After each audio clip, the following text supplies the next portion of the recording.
Dans ce décor derrière moi se cache un item qui fait partie en fait de mes items préférés. Il fallait que je vous en parle aujourd'hui et c'est bien évidemment, comme vous l'aurez compris dans le titre, la Zipax Plexamid qui est juste là. Elle se range là-dedans, là, c'est tout petit, ça prend pas de place. On dirait un petit pain au chocolat. Ça, c'est une tente qui va en faire saliver plus d'un, je peux vous le garantir. Je remercie infiniment Matt de chez Zipax. Thank you, my cousin. Comment on dit cousin? Cousin? Cousin? Je dis cousin parce qu'avec Matt, on s'appelle cousin parce que Matt est d'origine grecque et je suis d'origine grecque. Bref, merci beaucoup Matt de me faire confiance. Je vais vous faire un petit retour d'expérience sur la Zipax Plexamid Tent, qui est une tente une place, presque une place et demie en Dynema. C'est un produit que j'ai pu tester l'année dernière, donc en 2021, j'ai fait quelques nuits avec. Elle a également été la tente de Yaya pour son départ donc de Grande Traversée des Alpes avec moi. Il m'a accompagné pendant 6 jours, donc il a passé 5 nuits aussi à l'intérieur. Je vais vous faire une petite présentation brève de cette tente et ensuite je vous dirai un petit peu plus ce que j'en pense en détail, points positifs, points négatifs, parce qu'il y en a aussi, forcément. Je vous le précise, sait-on jamais, je ne suis absolument pas payé par Zipax. Ils m'ont envoyé ce produit gratuitement. Je suis libre absolument de dire ce que je veux concernant ce produit. Je ne suis même pas en fait obligé de tourner une vidéo concernant la Plexamid. C'est juste que voilà, moi ça me fait plaisir de vous parler de produits que j'affectionne tout particulièrement. Bien évidemment, si cette tente vous intéresse, le lien est dans la description de la vidéo. Et on commence donc par la petite description de cette tente. C'est parti. Pour commencer déjà, donc cette tente est une tente un petit peu particulière pour les personnes qui ne connaissent pas. C'est une tente en Dynema, donc c'est un matériau qui est super léger, qui résiste plus que bien à l'eau et au vent. C'est super robuste. Par rapport au nylon, c'est un matériau qui ne se détend pas s'il a pris de la flotte pendant toute la nuit. Contrairement à ce que disent certains, que le Dynema est un matériau qui est dur à compacter, voilà, la Zipax Plexamid, moi écoutez, j'arrive à en faire un gros tacos 3 viandes. Hein. Je trouve ça super compact par rapport à une Nalgene qui est là. Il faut juste savoir en fait bien la plier. On regardera ça après. Deuxième caractéristique un petit peu particulière, c'est une tente donc monoparoi. En fait, le double toit est directement relié à une moustiquaire qui elle-même est reliée donc à la baignoire de la tente. L'avantage, c'est que forcément, on gagne un poids énorme. En parlant de poids, donc, on est sur une tente qui fait 430 grammes. Tout dépend en fait la couleur de la tente chez Zipax. Elle peut être plus ou moins lourde. Celle-ci, c'est la couleur vert olive, si je vous dis pas de bêtises. Je vous le mets là. En fonction, donc comme je vous disais, de la couleur, elle peut être un peu plus lourde ou plus légère. Ça, c'est en fonction en fait de l'épaisseur du Dynema. Chez Zipax, vu que c'est un petit peu des psychopathes du poids, un peu comme moi, c'est pour ça qu'on s'entend bien. Ils vous mettent à chaque fois le poids exact de la tente, etc. Tout dépend de la couleur, les options que vous y mettez. Bref, moi, celle-ci, je l'ai pesée à 430 grammes sur ma balance. Elle est vendue donc avec un stuff sac de rangement en Dynema également qui fait 8 grammes. Donc 438 grammes la tente. C'est plus que correct. Concernant l'emprise au sol, je trouve que c'est une tente qui reste quand même assez correcte. Comparé par exemple à sa grande sœur, la Zipax Duplex, que j'ai également, l'emprise au sol est beaucoup moindre. La Zipax Duplex prend beaucoup de place au sol. Là, on peut quand même se foutre un petit peu partout avec celle-là. Ça, si, c'est un gros avantage, surtout quand vous êtes en montagne, qu'il y a plein de roches, etc. En termes de dimension intérieure, en longueur, c'est une tente qui fait 2,30 m, largeur donc tête et pied 70 cm environ. Et au niveau donc du milieu de la tente, on est à 97 cm. Concernant la hauteur, là aussi, caractéristique un petit peu particulière pour cette tente, c'est une tente qui n'a pas d'arceau, elle se monte avec un bâton de marche. Zipax y conseille donc de la monter à 1,22 m. Moi, je peux aller jusqu'à 1,30 m en fonction un petit peu du climat et de la nuit. Si tout dépend, je suis dans une zone un petit peu humide, je vais peut-être la monter un peu plus haut et pitcher les haubans un peu plus loin pour qu'elle soit entre guillemets un poil plus surélevée. Certes, ça la réduit au niveau de la longueur, mais je fais 1,72 m donc je suis large. Et inversement, je vais peut-être pouvoir la baisser à 122 cm justement si voilà, je pars par exemple qu'il y a du vent, qu'il va falloir plus que j'ai un cocon vraiment ancré au sol. Là, je vais la baisser à 122, je vais la haubaner très courte pour pouvoir la pitcher et qu'il n'y ait pas forcément énormément d'air qui rentre à l'intérieur. Forcément, c'est pas une tente casse-saison, c'est pas une tente double paroi qui vous protégera vraiment comme un bunker de tous les éléments. C'est en fonction un petit peu en fait de la hauteur en fait à laquelle vous allez la pitcher qui fera un petit peu si c'est une tente qui va vous protéger à mort ou pas. Niveau tenue, entre pluie, orage, vent, c'est juste en fait incroyable, c'est un tank. En termes d'espace à l'intérieur, c'est une tente qui est quand même spacieuse, faut dire ce qui est. À l'intérieur, on a une sorte il y a 2 mini arceaux en carbone qui permettent en fait d'élargir un petit peu donc l'espace intérieur quand on est dedans. Vous verrez que dans les points négatifs, c'est quelque chose dont je me méfie un petit peu. On en reparle tout à l'heure en fin de vidéo. Si vous êtes grand, passé 1m90, je vous conseillerais peut-être plus de partir sur la Altaplex qui est sa cousine en fait. C'est quasiment la même sauf qu'elle est beaucoup plus haute et beaucoup plus longue. Pour les personnes vraiment grandes, celle-ci, il y a des personnes qui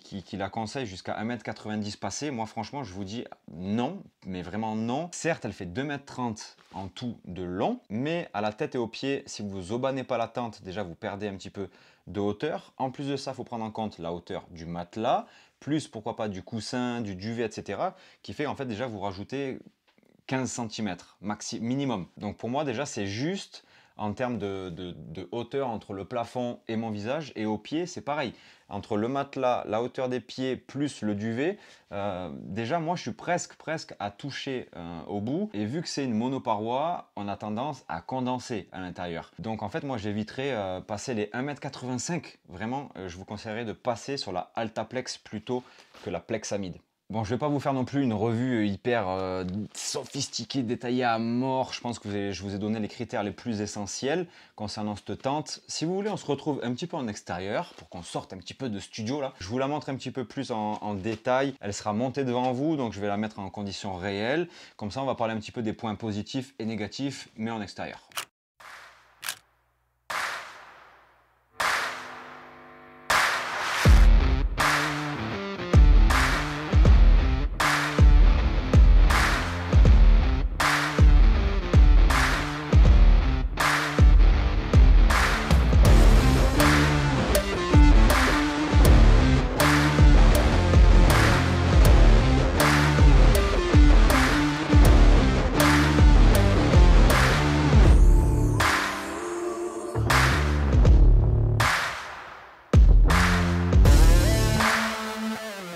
Bon, du coup, concrètement, qu'est-ce que je peux vous dire de cette tente? Après 1 an de test, je ne l'ai pas testé 1 an tous les jours, bien évidemment, mais je pense que je peux vous faire un petit retour maintenant sérieux. Déjà, comme vous l'aurez vu, en termes d'installation, c'est quand même quelque chose d'assez intuitif. On a 4 côtés donc à pitcher. Ensuite, on vient mettre son bâton à la hauteur, donc un petit peu comme vous voulez, hein, 122, 125, 130. Et ensuite, en fait, c'est beaucoup de petits réglages en plus. Tu me fais un petit cadeau, mon Paco? C'est quoi? C'est une écorce? J'en veux pas. À l'intérieur, pour vous montrer un petit peu ce que ça donne. Oh les gars, vous êtes tout le temps en plein milieu, à chaque fois. Ça va toi, mon bébé? Je vous ai pris l'exemple à l'intérieur, je vous ai mis un matelas Nemo Tensor 25R, donc il fait 64 cm de large. Et comme vous pouvez voir, il y a encore beaucoup d'espace à l'intérieur. Vous pouvez y mettre des affaires à la tête, des affaires aux pieds. Les gars, vous êtes en plein milieu, vous êtes hyper chiant. Vous pouvez même mettre votre sac à dos à l'intérieur. C'est pour ça que je vous disais une place et demie, on y est vraiment. Hein. Du coup, forcément, en hauteur de plafond, ben, on est à une taille qui correspondra à la hauteur du bâton que vous aurez mis. Qu'est-ce que je peux vous dire donc en point positif concernant cette tente? Premièrement, forcément, le poids. Ça, c'est un truc, voilà, vous pouvez quasiment pas trouver mieux. Zipax a sorti une nouvelle tente donc cette année qui est encore plus légère de 40 grammes si je dis pas de bêtises. Mais on rentre déjà dans une tente donc dans la gamme qui est ultra légère, donc franchement il n'y a pas grand chose à dire là-dessus. Deuxième chose positive, j'ai pris l'exemple ici parce que c'est parfait, l'emplacement qu'elle prend sur une zone de bivouac. Ici, j'ai choisi une forêt avec plein de branches un peu partout, etc. Et en fait, vous avez juste besoin d'une toute petite surface plate et vous pouvez poser votre tente. Donc ça, c'est un gros avantage. Il y a un avantage aussi que je trouve intéressant. Il n'y a pas tout le monde qui va être d'accord avec moi, mais comme vous l'aurez vu tout à l'heure dans la présentation, on va dire bref, de la tente, je trouve qu'elle prend pas plus de place que ça. Même si c'est du Dyneema, si vous avez la petite technique pour la plier, que je vous montrerai peut-être après, ben, franchement, ça prend pas plus de place que ça. Donc je trouve que ça fait partie des points positifs de cette tente. La compacité, quoi. Enfin, on est d'accord, toi et moi, hein? Ça va, tu prends pas trop de place, faut le dire. Un autre point positif, c'est sa robustesse. Quand elle est ancrée dans le sol, je peux vous garantir que vous pouvez un peu la gassailler de tous les sens. Même on a pris du vent, on a pris de la pluie avec.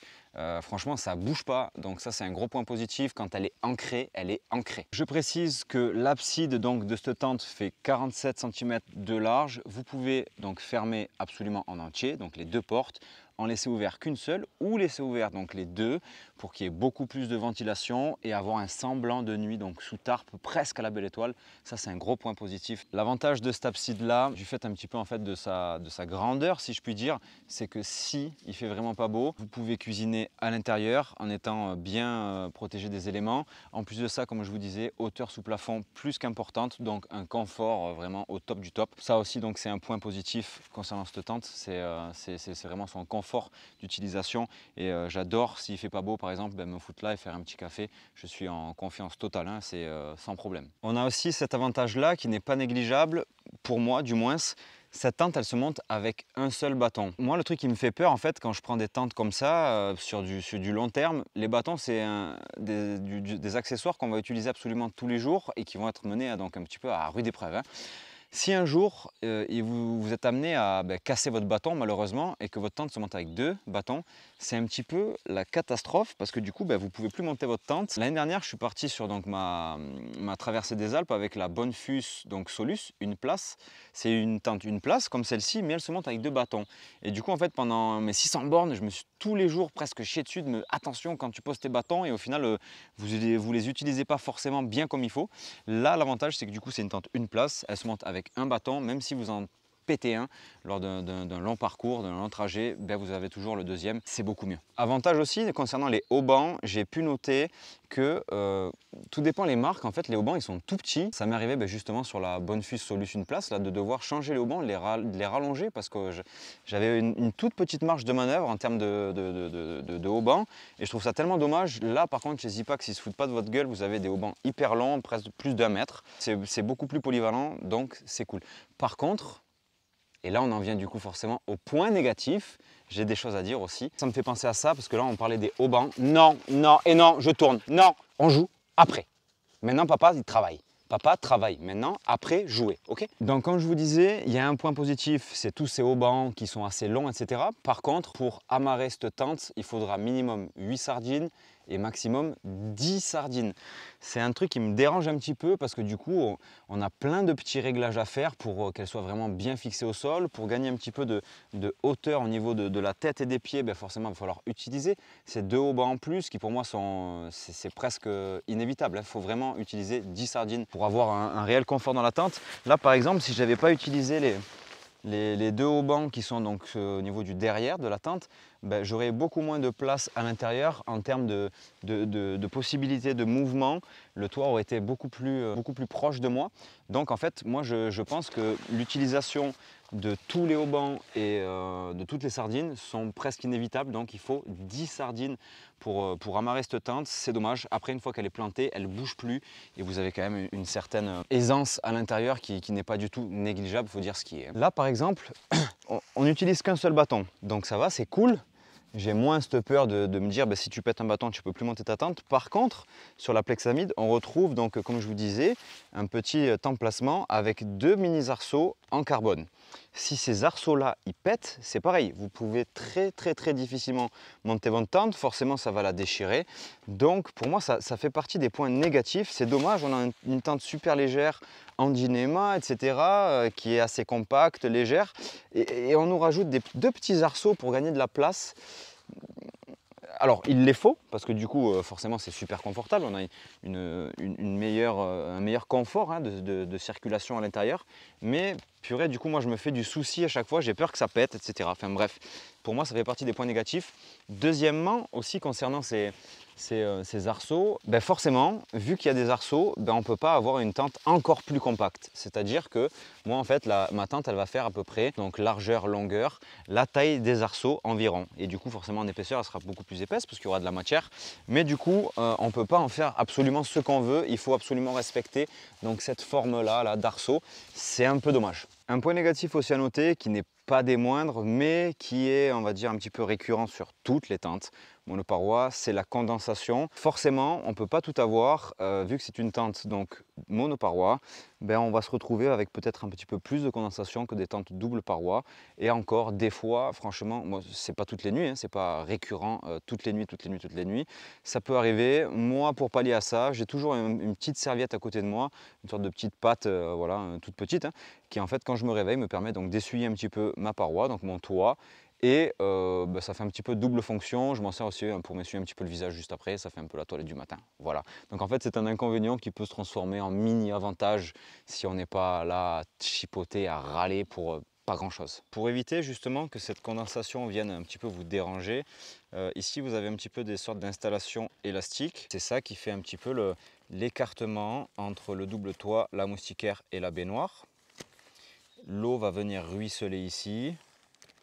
Ici venir se stocker dans la moustiquaire et ensuite traverser la moustiquaire et tomber à l'extérieur, ce qui évite en fait que vous preniez l'eau donc à l'intérieur de la tente. Un point négatif à noter aussi, et c'est pas des moindres, c'est le prix de la tente. En fait on est sur une tente qui coûte très cher. Du fait que le Dyneema c'est un matériau en fait qui coûte très cher au mètre carré. Et Zipax en fait fabrique tout en interne, donc forcément entre la main d'œuvre etc.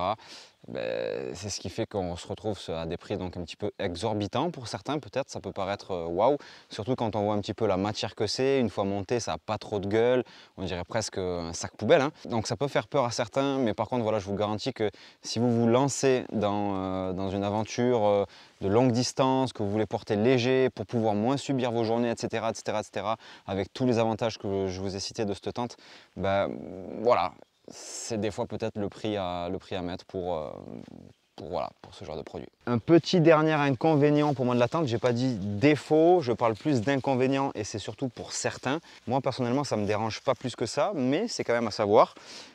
En fonction, comme je vous disais tout à l'heure, de la couleur que vous allez prendre, tout dépend donc l'épaisseur du Dyneema, etc. Par exemple celle-ci, donc c'est la couleur vert-gris, vous voyez presque à l'intérieur. Donc il y a peut-être des personnes qui pourront être un petit peu dérangées, qui auront besoin de ce côté un peu intimité et cocon le soir quand je suis dans ma tente, sur le camp. C'est peut-être des choses un petit peu à prévoir. Moi je sais que ça me dérange pas plus que ça, bon voilà, je tenais quand même à le noter. Allez, je vous montre vite fait comment on la démonte et comment on la plie. Moi à chaque fois, là, par contre la moustiquaire je la ferme en entier. Tout ce qui est fermeture éclair et tout, c'est fluide et tout, donc franchement c'est le top. Vous faites le tour et vous desserrez tout doucement un petit peu les haubans. Vous récupérez vos sardines. Tac.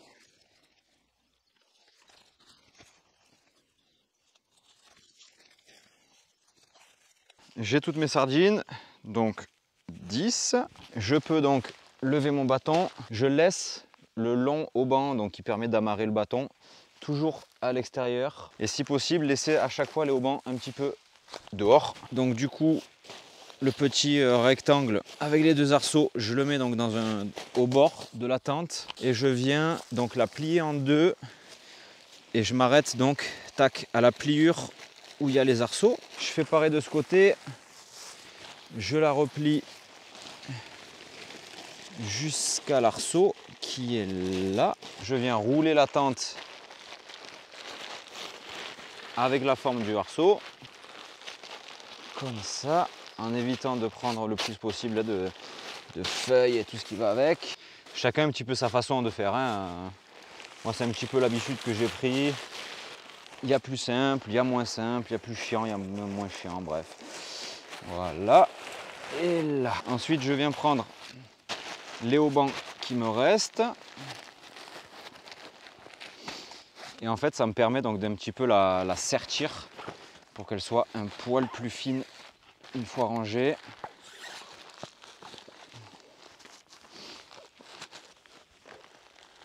Et voilà, ça prend pas plus de place que ça, hein, franchement.